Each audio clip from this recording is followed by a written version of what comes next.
अस्सलाम वालेकुम नाजरीन, आप देख रहे हैं नया पाकिस्तान और मैं हूं शहजाद इकबाल। जाली अकाउंट्स केस की जीआईटी रिपोर्ट में पाकिस्तान पीपल्स पार्टी के शरीक चेयरमैन आसिफ अली जरदारी और उनकी बहन फरियाल तालपुर के जाहिर ना किए गए असासों से मुतल्लिक अहम इंकशाफ सामने आए हैं।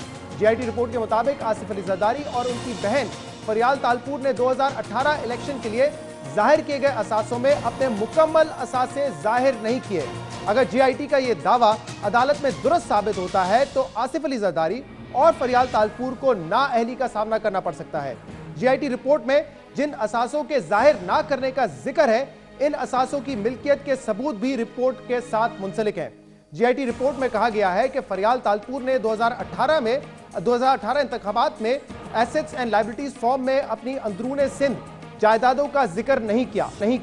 फरियाल तालपुर की अंदरूने सिंध 5 जायदादें ऐसी हैं जिन्हें उन्होंने जाहिर नहीं किया।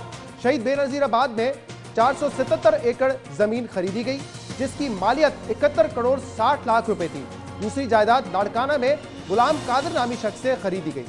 शहदाद कोट में 7 एकड़ जमीन भी जाहिर नहीं की गई। शहदाद कोट में ही 3 एकड़ जमीन मजीद भी खरीदी गई। पांचवी जायदाद 14 एकड़ जमीन फरियाल तालपुर की बेटी को गिफ्ट डीड की सूरत में दी गई। जीआईटी रिपोर्ट की जिल्द नंबर 25 में फरियाल तालपुर की अंदरूने सिंध ज़रई एम्पायर का भी जिक्र है, मगर इस जिल्द को अभी तक खुफिया रखा गया है। जरदारी खानदान की अनडिक्लेयर्ड एसेट्स की फहरिस्त यहीं तक नहीं रुकती। नैब ने जीआईटी रिपोर्ट में 16 नैब रेफरेंसेस की सिफारिश भी की गई है। रेफरेंस नंबर 9 में फरियाल तालपुर पर किकबैक्स का इल्जाम भी है। किकबैक्स की मद में मिले गए पैसों से उन्होंने जायदादें खरीदी। फरियाल तालपुर जरदारी ग्रुप की डायरेक्टर हैं। जीआईटी की रिपोर्ट में कुछ शवाहिद ऐसे भी हैं जो साबिक सदर आसिफ अली जरदारी साहब के खिलाफ जाते हैं। 2018 के आम इंतखाबात में जरदारी साहब के जमा असासों की तफसीलात के मुताबिक इनकी पाकिस्तान से बाहर सिर्फ एक प्रॉपर्टी है। फॉर्म नंबर 13 के मुताबिक इनका दुबई में 9 करोड़ 97 लाख रुपए मालियत का एक प्लॉट है। फॉर्म के मुताबिक आसिफ अली जरदारी की इसके अलावा कोई और प्रॉपर्टी या बिजनेस कैपिटल नहीं है, मगर जीआईटी का दावा है कि इसके बरक्स जीआईटी रिपोर्ट में आसिफ अली जरदारी की अमेरिका में खरीदी गई जायदाद की ट्रस्ट डीड की कापियां मौजूद हैं। न्यूयॉर्क डिपार्टमेंट ऑफ फाइनेंस की डीड के मुताबिक आसिफ अली जरदारी ने मैनहट्टन में रेजिडेंशियल कॉन्डो खरीदा, जिसकी मालियत $5 लाख से जायद है। डीड के मुताबिक यह प्रॉपर्टी आसिफ अली जरदारी ने जून 2007 में खरीदी थी।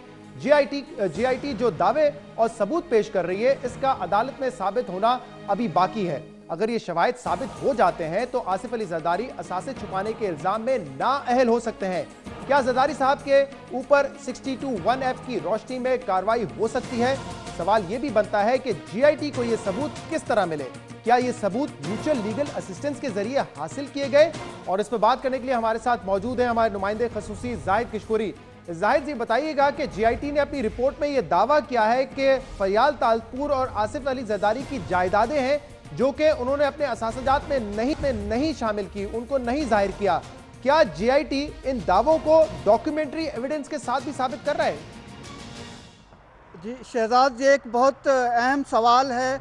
जो हमारे पास 95 तकरीबन ज़मीमें हैं, हज़ारों की तादाद में ये पेजेस हैं जो क्लेम, मुशाहदात और जीआईटी की तरफ से दूसरी इन्वेस्टिगेशन और जिस्ट बताया गया है एग्जीक्यूटिव समरी में। इससे हट के अगर आप देखें तो इसमें तकरीबन 12 मेंबर पार्लियामेंट हैं जिसकी इन्वेस्टिगेशन जीआईटी कर रही है।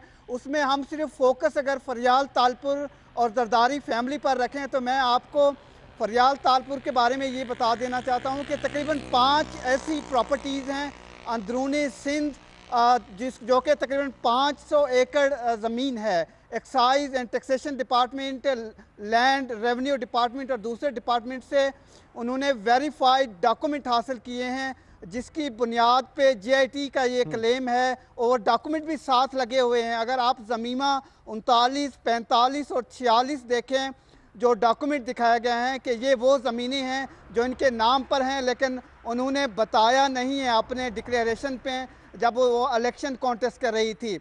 इसके अलावा मैं आसिफ जरदारी पर अगर फोकस रखूं तो मैं उस पर 4 ऐसे अहम पॉइंट्स हैं जिसकी बुनियाद पे ये कहा जा सकता है कि ये मिस डिक्लेरेशन का केस बनता है।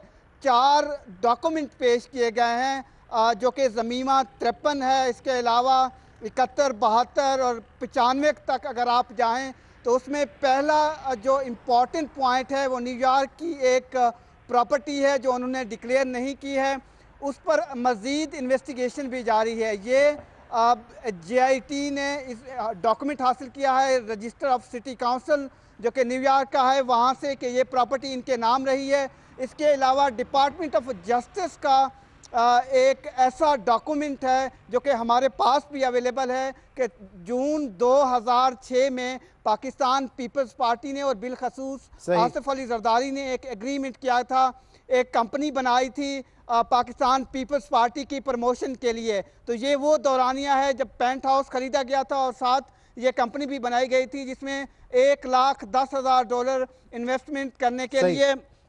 एग्जैक्टली अगर मैं आपको नाम बता दूं, उसमें मास टेलर नामी एक शख्स ने यह कंपनी रजिस्टर करवाई थी। जाहिद, तो आप ये कह रहे हैं कि जो हजारों पेज की जो ये रिपोर्ट है JIT की, क्या बिलावल भुट्टो जरदारी पर भी कहीं पे अनडिक्लेयर्ड एसेट्स यानी कि असासा ना जाहिर करने का दावा कर रही है JIT की रिपोर्ट? देखिए, म्यूचुअल लीगल असिस्टेंस के तहत 7 ममालिक को तकरीबन 22 रिक्वेस्ट JIT ने अभी तक भेजी हैं। इन तमाम के बाहर असासे जो हैं अगर हैं तो ढूंढने के लिए अभी तक उनको इनके जवाबात नहीं मिले हैं। लेकिन एक चीज़ बड़ी अहम है, ये जो गिफ्ट मैं आपको बता रहा हूँ, मरीना में एक पेंट हाउस है जिसकी कीमत 11 लाख दिरहम है। वो JIT का ये ख्याल है कि हो सकता है कि वो गिफ्ट आसिफ अली जरदारी की तरफ से बिलावल भुट्टो जरदारी को दिया गया हो। जबकि मैं आपसे ये ब्रेकिंग इन्फॉर्मेशन शेयर करना चाहता हूँ कि एक तहरीरी जवाब भी आसिफ अली जरदारी ने JIT को दिया है जो कि उनको मौसूल हुआ है। इसी गिफ्ट के हवाले से उन्होंने स्पेसिफिकली पूछा है कि ये गिफ्ट आपने अपने किस बेटे को दिया है या बेटियों को दिया है। तो उस पर उसने 4 अल्फाज पे मुश्तमिल एक जवाब दिया है कि information is not readily available, यानी कि उन्होंने मालूमात का बताया है कि अभी तक ये दस्तयाब नहीं है। तो ये एक इम्पॉर्टेंट पॉइंट हो सकता है। जाहिद, जरा मुझे ये बताइएगा कि अगर JIT दावा कर रही है कि फरियाल तालपुर और आसिफ अली जरदारी साहब के ऐसे असासे हैं, ऐसी जायदादें हैं जो उन्होंने अपने डिक्लेरेशन में नहीं जाहिर की, तो क्या कॉन्सिक्वेंसेज हो सकता है? अगर आप कह रहे हैं कि डॉक्यूमेंट्री एविडेंस भी है, अगर ये साबित हो जाता है तो लीगल कॉन्सिक्वेंसेज क्या हो सकते हैं इसके? देखें शहजाद, बहुत तबाहकुन लीगल कंसिक्वेंसेस हो सकते हैं क्योंकि इसमें जो हमने ज़मीमें देखे हैं उसमें डॉक्यूमेंट लगे हुए हैं। Number 1, excise and taxation department से 3 ऐसी बुलेट प्रूफ गाड़ियां हैं जो आसिफ अली जरदारी ने अभी अपने ऐसे उसमें डिक्लेरेशन में नहीं बताई हैं। ये लेटेस्ट लेटर हासिल किए गए हैं एक्साइज एंड टैक्सेशन डिपार्टमेंट से। नंबर 1, फिर पेंट हाउस है और साथ ही ये न्यूयॉर्क की प्रॉपर्टी है और इस तरह फरियाल तालपुर की जो इंटीरियर सिंध में 500 एकड़ की लैंड है। ये तमाम एनेक्चर जो मैंने देखे हैं उनके साथ वेरीफाइड डॉक्यूमेंट लगे हुए हैं। और अगर मैं आपको ये बता पाऊँ कि पैनामा पेपर केस में कैपिटल FZE जो कि एक कंपनी थी और नवाज शरीफ ने डिक्लेयर नहीं की थी अपनी एम्प्लॉयमेंट, सिमिलर तरीके से उस वक्त इलेक्ट्रॉनिकली JIT के कुछ मेंबर्स वहां पर गए थे, वो डॉक्यूमेंट लेके आए थे, उसी की बुनियाद पर उसका मिस डिक्लेरेशन हुआ था और उनकी नाअहली हो गई थी। तो इसी तरीके से ये डॉक्यूमेंट MLA के तहत तो नहीं आए हैं, लेकिन जो डॉक्यूमेंट वेरीफाइड हैं, अगर आप ज़मीनें देखें MLA के थ्रू नहीं आए लेकिन वेरीफाइड डॉक्यूमेंट्स हैं। और आप ये कह रहे हैं कि अगर JIT ये दावा करती है कि ये असासे और ये जायदाद अपने डिक्लेरेशन में जाहिर नहीं की और JIT अगर ये साबित करने में भी कामयाब हो जाती है, ये साबित हो जाता है तो इसके कॉन्सिक्वेंसेज होंगे। 62(1)F डिस्क्वालिफिकेशन का मामला ये बन सकता है। प्रोग्राम में शामिल करेंगे एक ब्रेक, इसके बाद मजीद बात करेंगे, हमारे साथ रहिएगा।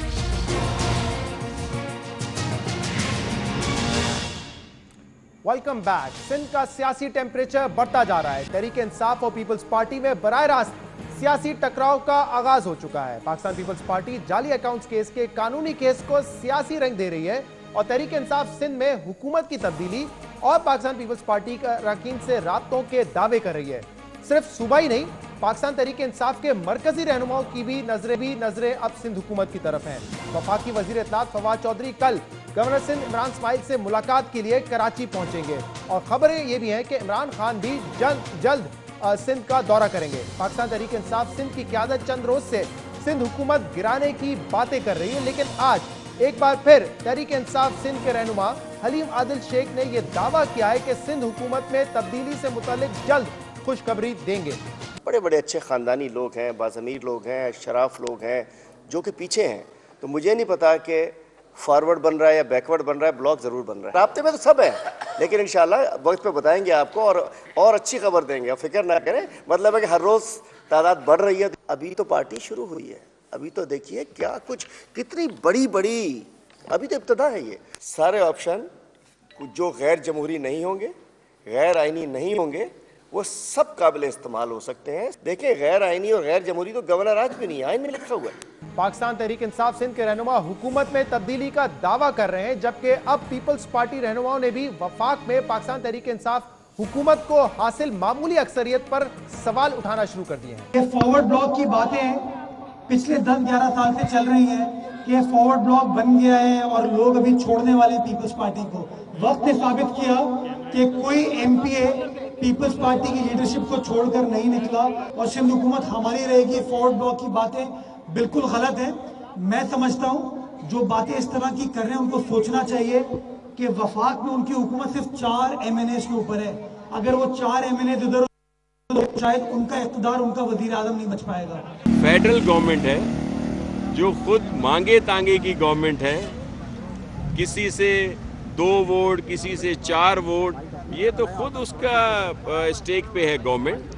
पीटीआई के चंद रहनुमा सिंध हुकूमत गिराने की बात कर रहे हैं, मगर अंदर की खबर यह है कि पाकिस्तान तहरीक इंसाफ सिंध में पीपल्स पार्टी की हुकूमत गिराना नहीं चाहती, ना ही अपनी हुकूमत बनाना चाहती है। हमारे जराये के मुताबिक तहरीक इंसाफ का मौजूदा सियासी दबाव मुराद अली शाह को हटाने का हरबा है। पाकिस्तान तहरीक इंसाफ जराये का कहना है कि पीपल्स पार्टी कानूनी केस को सियासी रंग दे रही है, इसलिए पाकिस्तान तहरीक इंसाफ भी पीपल्स पार्टी पर सियासी दबाव बढ़ाना चाहती है। जराये का कहना है कि पाकिस्तान तहरीक इंसाफ के रहनुमा मुख्तलिफ जमातों से मुलाकात का मकसद वजीर आला के इस्तीफे पर इत्तेफाक राय पैदा करना है। पाकिस्तान तहरीक इंसाफ जराये का कहना है कि JIT रिपोर्ट के बाद मुराद अली शाह वजीर आला रहने का हक खो चुके हैं। मुराद अली शाह के बाद वजीर आला पीपल्स पार्टी का हो या किसी और जमात का, वो PTI को काबिल कबूल होगा। पाकिस्तान तहरीक इंसाफ के जराये ने यह दावा भी किया है कि खुद पीपल्स पार्टी में ऐसे लोग मौजूद हैं जो मुराद अली शाह की तब्दीली चाहते हैं। पाकिस्तान तहरीक इंसाफ के रहनुमा बजाय तो हुकूमत में तब्दीली की बातें कर रहे हैं, मगर हमारे जराये हमें ये कंफर्म कर रहे हैं कि पाकिस्तान तहरीक इंसाफ सिंध में हुकूमत बनाने का कोई इरादा नहीं रखती, ना ही पाकिस्तान तहरीक इंसाफ सिंध में पीपल्स पार्टी की हुकूमत का खात्मा चाहती है। लेकिन सिर्फ सियासी दबाव डालने से तहरीक इंसाफ को फायदा हो या नुकसान, इससे सियासी अफरा तफरी और बेयकीनी में जरूर इजाफा होगा। इन तमाम मामलात पर बात करने के लिए हमारे साथ मौजूद है पाकिस्तान तहरीक इंसाफ के रहनुमा और गवर्नर सिंध इमरान इस्माइल साहब। इमरान इस्माइल साहब, तहरीक इंसाफ सिंध में पीपल्स पार्टी की हुकूमत गिराना चाहती है या सिर्फ सियासी दबाव रखना चाहती है उन पर? शहजाद, मैं गवर्नर सिंध हूँ, कराची का गवर्नर नहीं हूँ। मुझे कराची से बाहर निकलने पे अगर मेरे किसी को मुखालफिन को कोई तकलीफ़ होती है तो मैं कुछ कह नहीं सकता, लेकिन मैंने पूरे सिंध का दौरा करना है। प्राइम मिनिस्टर की ख्वाहिश है कि मैं अपर सिंध से लेके लोअर सिंध तक और पूरा उसका दौरा करूँ और उनको रिपोर्ट पेश करूँ कि क्या क्या मामलात हैं। मैं 2 दिन से घोटकी में हूँ और यहाँ पे नोटेबल से दूसरे लोगों से बड़ी मुलाकातें हुई हैं और लोगों की मैंने शिकायतें भी सुनी हैं बैठ के। मैंने उसके ऊपर एक पूरी जामे तफसीली रिपोर्ट भी मैं बना रहा हूँ, जो मैं प्राइम मिनिस्टर को अपनी परसों मेरी एक मीटिंग प्राइम मिनिस्टर से है सेट है, जिसमें मैं उनको ये रिपोर्ट पेश करूँगा कि यहाँ की जो मामलात हैं, हालात हैं। यही मेरी वजह थी आने की और इसके अलावा मेरी कोई दूसरी वजह नहीं है। अच्छा, आप कह रहे हैं आपकी वजह यह है कि आप मुलाकात करना चाहते हैं, देखना चाहते हैं कि इस वक्त क्या हालात है, लेकिन तहरीक इंसाफ क्या चाहती है? पीपल्स पार्टी की हुकूमत को गिराना चाहती है या सियासी दबाव रख रहे हैं सिर्फ पीपल्स पार्टी पर इस वक्त? शहजाद, बेहतर होता है कि ये आप पाकिस्तान तहरीक इंसाफ के जो पॉलिटिकल लोग हैं या जो पार्लियामेंटेरियंस हैं उनसे ये सवाल करते तो शायद आपको मुनासिब जवाब इसका दे पाते। मेरी ज़ात तक मैं आपको ये बता सकता हूँ कि मुझे कोई इंस्ट्रक्शंस प्राइम मिनिस्टर की तरफ से या हमारी पार्टी की तरफ से ऐसी नहीं है या प्रेसिडेंट की तरफ से कि जो जिसकी बात हो रही है, बाज़गश्त जिसकी चल रही है कि जी ये आप गवर्नर राज की तरफ ले जा रहे हैं या इन हाउस कोई चेंज की तरफ जा रहा है मामला। अगर ऐसी कोई बिलफर्ज महल अगर ऐसी कोई सूरत हाल है भी तो वो मेरे इल्म में नहीं है। अगर कोई पार्लियामेंटेरियंस की तरफ से कोई ऐसी मूव है या MPs की तरफ से ऐसी कोई मूव है तो वो मेरे इल्म में नहीं। आपके इल्म में नहीं आप कह रहे हैं, लेकिन आप गोटकी में मौजूद हैं, हलीम आदिल शेख साहब भी गोटकी में मौजूद हैं। उन्होंने आज ये बयान दिया है कि सिंध असेंबली में तब्दीली के सारे ऑप्शन खुले हैं, जल्द आपको खुशखबरी सुनाएंगे। उनके अलावा दूसरे MPs भी ये बात कर रहे हैं और आप कह रहे हैं कि आपके इल्म में नहीं है कि ऐसा कुछ हो रहा है। आप ये मुझे कह रहे हैं कि जी यहाँ पे कोई सारे ऑप्शन एक्सरसाइज, जो हमारी पार्टी ऑप्शन एक्सरसाइज करेगी, जिस तरह की मुझे हिदायत मिलेगी, I will react to it accordingly. बिल्कुल उसी तरह चलूँगा जैसे मेरी पार्टी की लीडरशिप कहेगी, कोई आगे पीछे की बात दूसरी नहीं होगी। जैसे लीडरशिप कहेगी वैसे चलेंगे। तो आप इस वक्त गवर्नर हैं सिंध के। गवर्नर का जो बुनियादी किरदार होता है वो एक ब्रिज का होता है वफाकी हुकूमत और सूबाई हुकूमत के दरमियान, वो प्ले करेंगे या बतौर पाकिस्तान तहरीक इंसाफ के गवर्नर बनकर आप रोल प्ले करेंगे? मैं वफाक और सूबे के दरमियान एक ब्रिज का रोल प्ले करना चाहता हूँ। पहले दिन से मेरी ये ख्वाहिश थी। मैं खुद उठ के अपने दफ्तर से जब मैं गवर्नर बना, मैं उसके 4-5 दिन के बाद मैं मुराद अली शाह के पास उनके वहाँ ऑफिस गया, सीएम ऑफिस। मैंने जाके उन्हें इस बात का अदा किया, उन्हें बताया कि मैं ये इस तरह से चलना चाहता हूँ, मैं आपके साथ मिल के चलना चाहता हूँ। मैंने यहाँ तक उन्हें मुराद अली शाह को कहा कि जी आप मुझे अपना गवर्नर समझें, कोई मुखालिफ ना समझें, मैं आपके साथ मिल के चलना चाहता हूँ, मंसूबों को कंप्लीट करना चाहता हूँ, सूबे को तरक्की देना चाहता हूँ। लेकिन बार बार उनके रवैये से मुझे ये महसूस होता रहा कि ये बजाय किसी प्रोजेक्ट पे करीब आने के या किसी चीज़ पे, किसी एक ऐसी चीज़ पे से सूबे का भला उस पर करीब आने के, ये दूरी बढ़ती गई और न जाने क्या चीज़ या क्या खौफ उन्हें इस चीज़ से रोकता रहा कि वो मेरे साथ मिलकर काम करें। मुझे बता दें कौन सा केस है जो पाकिस्तान तहरीक इंसाफ की हुकूमत ने बना दिया, कौन सा केस है जो इमरान खान ने किसी अपने सियासी मुखालफिन पे बना दिया, कौन सा नैब का चेयरमैन इमरान खान ने अपनी मर्जी का लगा दिया, कौन सा FIA का चीफ इमरान खान ने अपनी मर्जी से लगा दिया, कौन सी GIT इमरान खान ने अपनी मर्जी से बनाई। ये सारे तो पुरानी चीज़ें चल रही हैं। ये नैब का chairman was appointed by these 2 parties, इन्होंने मिलकर लगाया था। ये सारे केसेस इन्होंने एक दूसरे पे बनाए थे।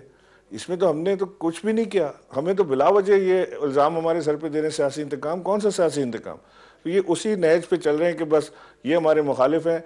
एक्चुअली मैं समझता हूँ कि पाकिस्तान में जब से ये हमारी हुकूमत आई है और एक दयानतदार हुकूमत आई है पाकिस्तान में, ये मैं बड़े वसूख से और सीना ठोक के कह सकता हूँ कि पाकिस्तान में इस वक्त एक दयानतदार हुकूमत का क़याम है। गलतियाँ हो सकती हैं लेकिन बेईमानी नहीं हो सकती। ज़ीरो टॉलरेंस ऑन करप्शन है। इस वजह से जो करप्ट लोग हैं, जिनको नज़र आ रहा है, जिनकी GIT सामने आ गई हैं, जिनको समझ आ रही है कि वो अब जेल जाने वाले हैं, जेल की हवा खाएंगे और जो मुल्क का माल लूटा है वापस आएगा, ये सारा पैनिक उसका है। इमरान इस्माइल साहब, DG FIA आपकी हुकूमत ने नहीं लगाया, नैब चेयरमैन इमरान खान साहब ने नहीं लगाया, ना GIT आपने बनाई है, ये बात आपकी दुरुस्त है। लेकिन GIT की रिपोर्ट आने के बाद आपने एक इंतहाई कदम उठाया। 172 सिंध की जो आला क़यादत है पीपल्स पार्टी के, उनके नाम आपने ECL पे डाल दिए और इसके फौरी बाद आपके MPs कहते हैं कि अब हम फॉरवर्ड ब्लॉक बनाएंगे, उनके लोग हमसे राब्ते में हैं, हम हुकूमत गिराकर पीपल्स पार्टी की अपनी हुकूमत बनाएंगे। तो जिस एहतसाब को आप कहते हैं कि गैर जानिबदार है, वो एहतसाब इन हरकतों की वजह से मुतनाज़ा हो जाता है। शहजाद, मुझे नहीं समझ आती कि अगर पीपल्स पार्टी के कुछ MPs, मैं मान भी लूँ कि हमारे MNAs या MPs के साथ राब्ते में हैं, तो इसमें क्या कोई कबात है? मुझे मैं MKM के जो दोस्त हैं उनके साथ राब्ते में रहा हूँ ज़िंदगी भर। मैं पीपल्स पार्टी में कई मेरे ऐसे दोस्त हैं जो उस वक्त भी मेरे राब्ते में थे, आज भी मेरे राब्ते में हैं।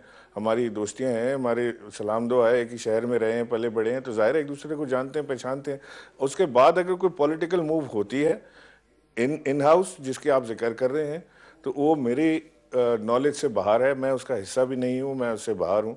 और अगर कोई इन हाउस पॉलिटिकल मूव होती है बिलफर्ज माल जैसे आप कह रहे हैं, अगर ऐसी कोई चीज़ हो भी रही है तो वो कानूनी है, उसमें कोई हर्ज नहीं है। वो अगर मिलके कुछ करना चाहते हैं तो करें। वो I don't know what they are doing. देखिए, लोगों से मिलने में तो हर्ज नहीं है इमरान इस्माइल साहब, लेकिन आपके लोग जब मिलते हैं फिर ये कहते हैं हुकूमत गिरा के अपनी हुकूमत बनाएंगे, इशारा ये देते हैं कि हॉर्स ट्रेडिंग होगी या फॉरवर्ड ब्लॉक बनाया जाएगा। और ये फॉरवर्ड ब्लॉक, हॉर्स ट्रेडिंग वो बातें हैं जिसकी सख्त मुखालफत करते रहे इमरान खान साहब।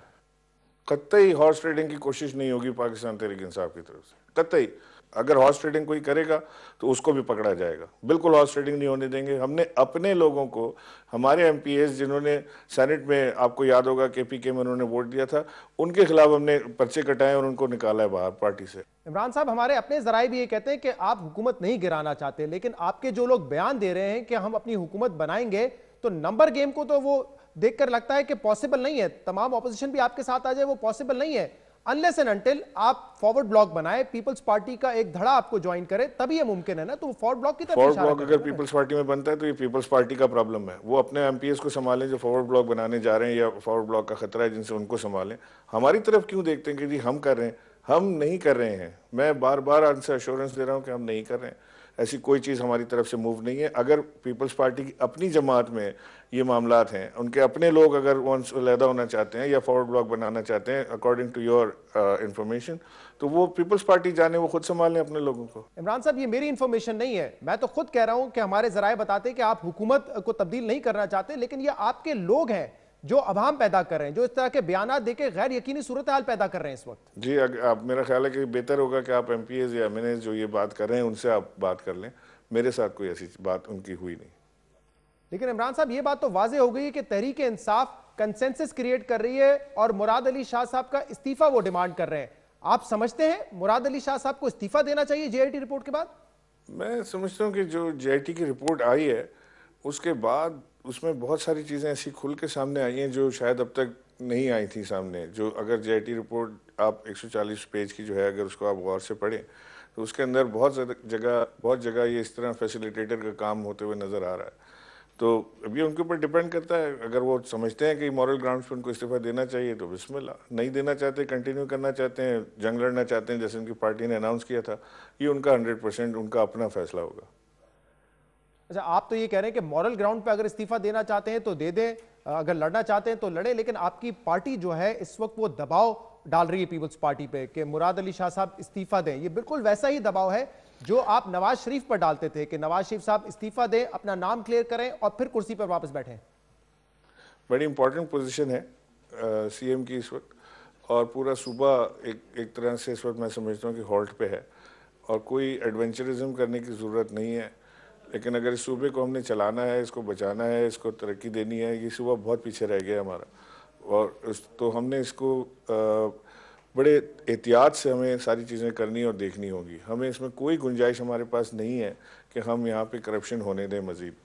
आप बिल्कुल करप्शन ना होने दें, लेकिन हम ये भी अफोर्ड नहीं कर सकते कि पाकिस्तान में मजीद गैर यकीनी सूरत हाल पैदा हो, कोई और क्राइसिस हो, कोई और चैलेंजेस का सामना हो। और अगर ऐसा होता है, कोई अनसर्टेन सिचुएशन पैदा होती है इमरान इस्माइल साहब, तो उससे सबसे ज्यादा नुकसान आपका होगा, तहरीक इंसाफ का होगा, आपकी हुकूमत का होगा।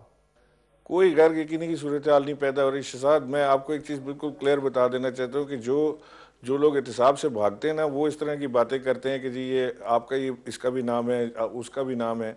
इनके तो अभी सिर्फ JIT में नाम इनका आया तो ये कह रहे हैं कि हम तबले जंग बजा रहे हैं, कि हम रोड पे आ जाएंगे। हमने तो नहीं बजाया तबले जंग, हम तो रोड पे नहीं आए किसी के खिलाफ।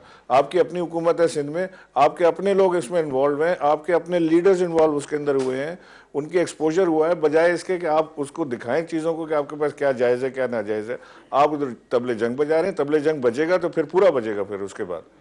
लेकिन इमरान इस्माइल साहब, आप खुद कह रहे हैं कि सिर्फ JIT की रिपोर्ट आई है, उस पर वो तबले जंग बजा रहे हैं। आपने भी तो इसी JIT की रिपोर्ट की बुनियाद पर इन तमाम लोगों का नाम ECL पर डाल दिया है, तो तबले जंग तो आप बजा चुके हैं ऑलरेडी। ECL पे नाम डालने से क्यों घबरा रहे हैं? ECL पे नाम डालने का देखें, यहाँ हमने हमेशा ये देखा है कि इधर आपका नाम आया JIT में या रेफरेंस पे, उधर आपने फ्लाइट पकड़ी, गए पाकिस्तान से बाहर, और जाके आपकी तबीयत ऐसी ख़राब हो जाती है कि उसका इलाज पाकिस्तान में मुमकिन ही नहीं होता। किसी को दिमाग का अर्जा हो जाता है, किसी को कमर का अर्जा हो जाता है, कोई सीधा लेट जाता है, कोई उल्टा लेट जाता है, लेकिन हर बीमारी लाक हो जाती है इन रिपोर्टों के बाद। इससे पहले सब ताकतवर होते हैं, चल फिर रहे होते हैं। तो अगर ECL पे डाला है तो ये ECL पे डालना भी हुकूमत का काम नहीं है, ये भी FIA नहीं डाला होगा, ये भी NAB की रेफरेंस पे, NAB की सिफारिश पर डाला होगा। ये बात का यकीन कर लें शहजाद कि हुकूमत हमारी NAB को कंट्रोल नहीं कर रही। अगर इस बात पे आपका यकीन हो जाएगा ना, तो फिर आपको हर चीज़ ब्लैक एंड वाइट नज़र आना शुरू हो जाएगी। अगर आप इस चीज़ को डूबियस रखेंगे कि NAB कंट्रोल्ड है और वो हमारे उससे चल रही है, दबाव में चल रही है, तो फिर आपको हर चीज़ शेडी और डूबियस नज़र आएगी। और यही अपोजिशन जो है वो इस वक्त करना चाह रही है, प्रूव करना चाह रही है कि NAB जो है वो अपना काम ठीक नहीं कर रही, बल्कि ये किसी के इशारे पर कर रही है। इमरान इस्माइल साहब, जो 172 लोगों का नाम ECL पर डाला है वो आपकी हुकूमत ने डाला है, और अगर आप कहते हैं कि NAB इंडिपेंडेंटली काम कर रहा है, हमें इस पर यकीन होना चाहिए, अगर वो सिफारिश देते हैं कि हमजा शहबाज का नाम ECL पर हो, और वो साथ साथ ये भी सिफारिश देंगे कि आपके लोगों के खिलाफ जो रेफरेंसेज हैं या इंक्वायरीज हैं उनका नाम भी ECL पर हो, तो हमें यकीन आ जाएगा। लेकिन फिलहाल सवाल ये पैदा होता है कि अगर चीफ एग्जीक्यूटिव, सिंध के सूबे का चीफ एग्जीक्यूटिव का नाम ECL पे होगा तो मामला आगे कैसे चलेंगे? कैसे वो हो सकता है कि वो बाहर ट्रैवल ना करें? ये तो पीपल्स पार्टी को सोचना चाहिए कि वो इसको कैसे आगे लेकर चलेंगे, किस तरह से वो मुराद अली शाह उसको चला पाएंगे या नहीं चला पाएंगे। ये पीपल्स पार्टी और उनकी लीडरशिप के सोचने का काम है, लेकिन लीडरशिप तो खुद इसमें NAB में फंसी हुई, अभी तो वो देखें किस तरह से अपने फैसले करते हैं। और इस पूरे मामले में आप कह रहे हैं कि आप पीटीआई के गवर्नर बन के सामने आएंगे, या हम ये उम्मीद रखें कि आप जो एक गवर्नर का आईनी रोल होता है कि सूबे और वफाक को के दरमियान ब्रिज का रोल प्ले करे, वो किरदार अदा करेंगे आप? मैंने आपसे कहा ना शहजाद कि जो फैसला होगा हायर अप्स का, इंशाल्लाह मनवन उस पर अमल होगा। इसके अलावा मैं और कुछ नहीं कह सकता आपसे। बहुत बहुत शुक्रिया। इमरान इस्माइल साहब हमारे साथ मौजूद थे। प्रोग्राम में शामिल करेंगे एक ब्रेक, और इस ब्रेक के बाद हमारे साथ मौजूद होंगी नफीसा शाह साहिबा, पाकिस्तान पीपल्स पार्टी की सीनियर रहनुमा है। उनसे बात करेंगे इन हालात के बारे में। सियासी हालात ऐसे लगते हैं कि शायद पाकिस्तान तहरीक इंसाफ और पीपल्स पार्टी एक बड़े कोलिशन की तरफ आगे बढ़ रही है।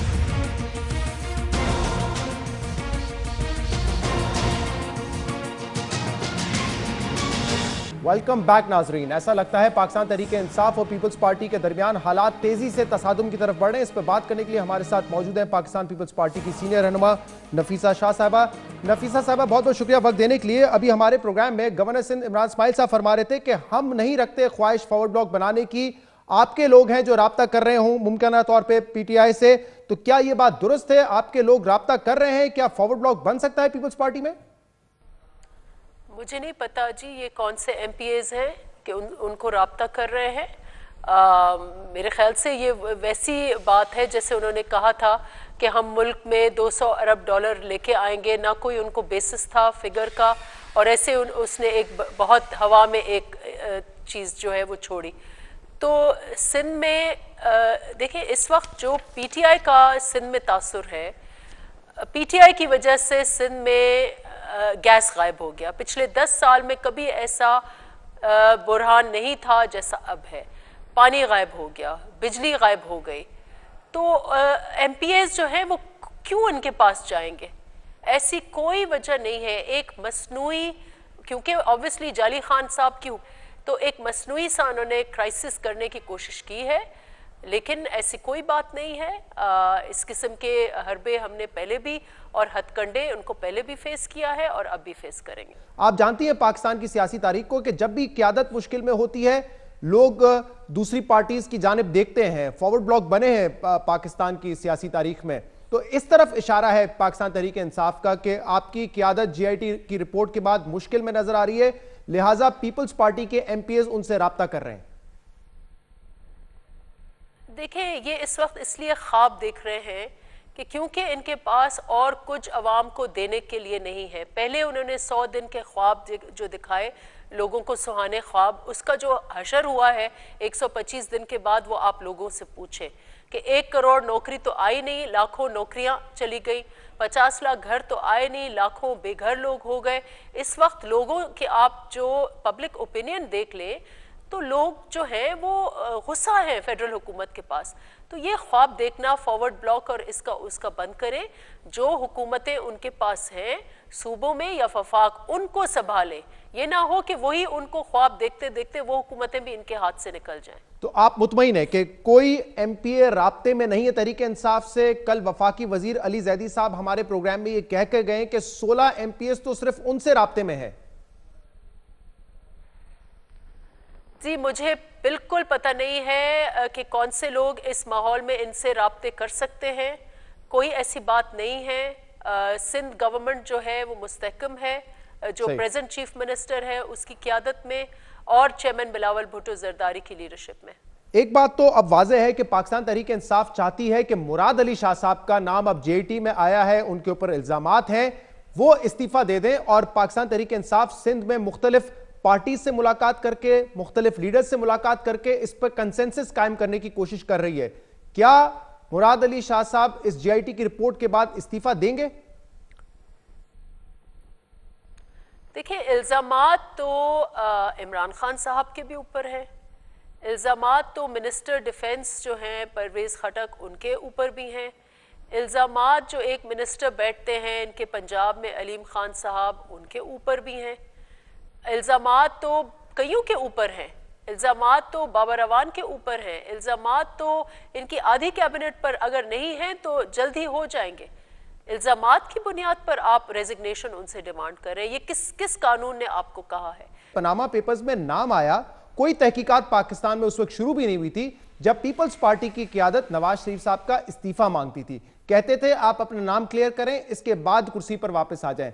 आपने भी इन्हीं इल्जामात की बुनियाद पर साबिक वजीर आजम नवाज शरीफ साहब का इस्तीफा मांगा था। देखिए, वो इसलिए हमने बुनियाद बनाई कि माजी में हमारे जो वजीर आजम थे उनसे भी PMLN ने इस्तीफा मांगा, और हमारी वो पार्टी है जिसने PMLN को मुश्किल टाइम में, हमने उनको जिस वक्त धरना था, जिस वक्त लॉकडाउन था, उस वक्त जब PTI इस्तीफा मांग रही थी, हमने कहा नहीं, ये मुल्क के वजीर आजम है, ये नहीं इस्तीफा देंगे, आप 3 माह की बुनियाद पर इनसे इस्तीफा नहीं ले सकते। इस वक्त तो इस हुकूमत को 3 माह भी नहीं हुए हैं। आपने तहरीक इंसाफ की हुकूमत को ये कहा कि आप 1 साल में धरना करके इस्तीफा नहीं मांग सकते, लेकिन बाद में उसी इस्तीफे का आपने भी मुतालबा किया। महज पनामा पेपर्स में एक अखबार में उनका नाम आया था, यहां तो फिर भी GIT में नाम आया है आसिफ अली जरदारी साहब का, मुराद अली शाह साहब का, तहकीकात में नाम आया है, जिसकी ठीक है कोई कानूनी हैसियत अभी नहीं होगी, लेकिन वो तो सिर्फ अखबार में नाम आया था जिसकी बुनियाद पे आप उनसे इस्तीफा मांग रहे थे। इस पार्टी ने हर दफे हमने सियासी इस्तेहकाम प्रमोट किया है। पिछले दौरे हुकूमत में भी जो वजीर आजम थे मियां नवाज शरीफ साहब, हमारी पार्टी इसके खिलाफ थी कि कोर्ट में जाकर, कोर्ट में एक मुकालमा हो, कोर्ट में एक कटहरे में खड़े हुए एक दूसरे के ऊपर जो है पार्टीज इल्जामात कसें। हमने उस वक्त भी मियां नवाज शरीफ साहब को अपॉर्चुनिटी दी कि आप पार्लियामेंट में आए। अगर आप नवाज शरीफ साहब के इस्तीफा मांगने को सियासी इस्तेकाम कहते हैं तो तहरीक इंसाफ भी यही कहेगी कि मुराद अली शाह साहब भी इस्तीफा दें। हम भी बात कर रहे हैं सियासी इस्तेकाम की, तो आप फिर हमारा भी मुतालबा है कि इमरान खान साहब भी इस्तीफा दें उसी प्रिंसिपल के ऊपर, क्योंकि जो बेसिस इस वक्त बहस हो रही है इल्जामात तो इमरान खान साहब पे, वो भी इस्तीफा दे दे। यहां पर एक स्टैंडर्ड आप लोगों ने भी सेट किया था, बलूचिस्तान में नून लीग की हुकूमत थी, आप लोगों उसका क्रेडिट भी आप लोगों ने लिया। कल मुस्तफा साहब हमारे प्रोग्राम में कह रहे थे, मुस्तफा खोकर साहब सुन लीजिए, नहीं गिराई, हमने कैसे गिराई, मैं बताता हूं आपको कैसे। बलूचिस्तान हुकूमत गिराने के बाद आसिफ अली जरदारी साहब ने जलसे में कहा कि मैंने आपको कहा था आपकी हुकूमत गिरा सकता हूं, मैंने आपकी हुकूमत गिरा के दिखाई बलूचिस्तान में। कल मुस्तफा नवाज खोकर साहब ने हमारे प्रोग्राम में कहा कि अगर हमने ये किया था, हम उस पे हमने गलती की थी, हमें नहीं करना चाहिए था, हम उस वक्त इस्तेमाल हुए, हमें नहीं होना चाहिए था। आपकी लीडरशिप एतराफ कर चुकी है इस बात का। देखिए, मुस्तफा नवाज खोकर का पर्सनल व्यू पॉइंट होगा, लेकिन जहां तक मेरा व्यू है और मेरी पार्टी का न सिर्फ व्यू है लेकिन एक हकीकत है, बलूचिस्तान असेंबली में पाकिस्तान पीपल्स पार्टी के कितने रुकन थे और वो कैसे गिरा सकते थे? तो जरदारी साहब का जो बयान था जिसमें वो कह रहे थे कि मैंने कहा था हुकूमत गिरा सकता हूं और मैंने गिरा के दिखाई हुकूमत, वो उनका जाती ओपिनियन था या वो बतौर को चेयरमैन जाती ओपिनियन था या पार्टी का मौकिफ था? ठीक है, उन्होंने एक बात पब्लिक कंजम्पशन के लिए कही होगी, लेकिन फैक्ट इज, और जो आपको भी पता है, कि आप एक हुकूमत कैसे गिरा सकते हैं जब आपका एक रुकन भी ना हो। जो बयानात आप लोगों की तरफ से आ रहे हैं, जो तहरीक इंसाफ की तरफ से आ रहे हैं, मामला हेड ऑन कोलिजन की तरफ जा रहा है, जिससे यकीनन पार्टीज को भी नुकसान होगा, सबसे ज्यादा मुल्क को नुकसान होगा। मुल्क इस वक्त गैर यकीनी सूरत हाल नहीं अफोर्ड कर सकता है। इस बात पे मैं आपसे बिल्कुल मुत्तफिक हूँ। We are on the same wavelength on this. देखिए, लेकिन जिम्मेदारी, सियासी इस्तेहकाम की जिम्मेदारी, ये तो सिंध के अपोजिशन के पास तो एक सूबा है, सियासी इस्तेहकाम की जिम्मेदारी फेडरल गवर्नमेंट पर आती है। अगर आप पहले 3 माह में एक सूबे की हुकूमत में बेयकीनी पैदा करें तो क्या आप समझते हैं कि फेडरल हुकूमत सेफ होगी उसके बाद? लेकिन जब ये रिपोर्ट आई भी नहीं थी और इसकी इन्वेस्टिगेशन FIA कर रहा था, उस वक्त से आप लोग भी इल्जाम लगा रहे थे कि तहरीक इंसाफ हमारे खिलाफ इंतकाम ले रही है, जबकि ये केस बना था नवाज शरीफ साहब की हुकूमत में, उस वक्त से FIA कर रहा है। जिसकी मैं एक छोटी सी मिसाल आपके सामने रखता हूं। चौधरी निसार साहब का ये बयान 2016 का है, जिस वक्त वो वजीर दाखिला थे और नून लीग की हुकूमत थी। सुनिए जरा। एयर टिकट्स एक खास अकाउंट से, एयर टिकट बिलावल भुट्टो के भी उसी अकाउंट से जाते हैं और अयान अली के भी उसी अकाउंट से जाते हैं। इसके पीछे क्या माजरा है? सो ऐसी बहुत सारी चीजें FIA के नोटिस में हैं, बल्कि रिकॉर्ड में हैं। जाहिर करता है कि तहकीकात FIA 2016 से कर रहा था, इससे पहले से कर रहा था। इसमें तहरीक इंसाफ की हुकूमत कहां पे आ गई? अगर GIT ने अपनी कोई फाइंडिंग्स दी है तो इसमें तहरीक इंसाफ का क्या ताल्लुक है? तो FIA ने इन्वेस्टिगेट किया है, GIT ने इन्वेस्टिगेट किया है। देखिए, ये बिल्कुल हकीकत है, ये भी हम कह चुके हैं और जरदारी साहब भी बारहा ये कह चुके हैं कि ये केसेस PMLN की हुकूमत में शुरू हुए। और आपको याद होगा कि उस दौरान भी हम ये कहते रहे कि ये काम इसलिए आप ना करें कि ये जो नैब है और ये इंतकामी कार्रवाइयों वाला सिलसिला है, ये फिर कहीं भी स्टॉप नहीं होगा और आपको भी अपने लपेट में ले जाएगा। आज हालत ये है कि आपका एक यूनिवर्सिटी के प्रोफेसर्स नैब की तहवील में मर जाते हैं, आपके डॉक्टर्स जो है वो नैब की तहवील में जो है वो बैठे हुए हैं, आपके सियासतदान जो है, आपकी ब्यूरोक्रेसी जो है, सारी की सारी ये एक ऐसा ब्लैक लॉ है। हम ये वार्निंग देते रहे।